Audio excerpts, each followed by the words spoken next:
مسلم شریف دی حدیث پاک ہے، امام بیہقی نے کو شعب الایمان دے اندر بھی ذکر کیتا ہے۔ میرے کریم آقا علیہ الصلوۃ والسلام مسجد نبی دے اندر تشریف گھن کے آئے، ایویں دا اجتماع موجودہ صحابہ کرام کٹھے تھے بیٹھے ہیں۔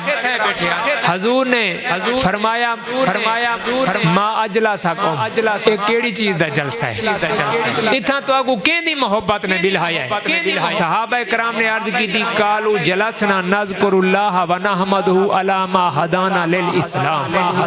عرض کی تھی یا رسول اللہ اساں اس واسطے جمع تھے بیٹھوں، اساں اللہ دا ذکر اون دی حمد بیان بیٹھے کریں، ہاں اون دی حمد بیان بیٹھے کریں۔ کیڑی چیز دے ہوتے علی ما ہدانا للاسلام، کہ اللہ نے ساکو اسلام دی دولت عطا کی تھی، ومنا علینا بکا، اور محبوب تواڈے صدقے اللہ نے سارے ہوتے بڑا کرم کیتے، جڑا احسان کیتے اس احسان دا ذکر کر کے اللہ دا شکر ادا بیٹھے کریں۔ صحابہ کرام نے جڑے ویلے اس محفل دا انعقاد کیتا، نہ تے او جلسہ فضائل نماز دا ہا، نہ تے مسائل زکات دا ہا،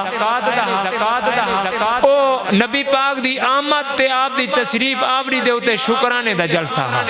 جڑے ویلے میرے آقا علیہ الصلوۃ والسلام نے سنیا تو حضور نے صحابہ کو باقاعدہ حلف کیتا، اور صحابہ نے قسم اٹھائی، آکھن لگے واللہ ما اجلسنا الا ذالک، عرض کی تھی یا رسول اللہ دی قسم اساں ات واسطے بیٹھے آسے۔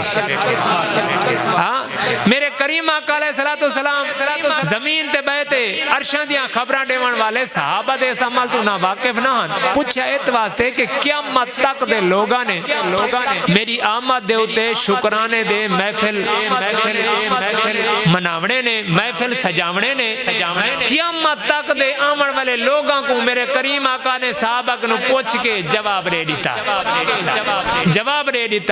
حضور نے فرمایا لم استحلفکم تہما، فرمایا صحابہ تو ساکنو میں حلف ات واسطے نہیں کیتا کہ میں کو یقین نہ، فرمایا میں کو یقین ہا، میں تو ساکنو اقرار پہ کرے نہ ہم تو کروے نہ ہم، تمہارا انعام میں کنے آیا ہویا ہے۔ فرمایا آتانی جبریل فاخبرنی ان اللہ یباہی بکم الملائکہ تھا، فرمایا جبریل میں کو خبر دے کے گئے نے کہ تواڈے اس جلسے دے بنیاد دے ہوتے ان اللہ یباہی بکم الملائکہ تھا، اللہ فرشتے دے وچ بیٹھ کے فخر پیٹھا کرے نے۔ جے میں دوجی زبانے چاکھاں اے فرش زمین والو، رب عرش بری تے تو کو یاد بیٹھا کرے نے۔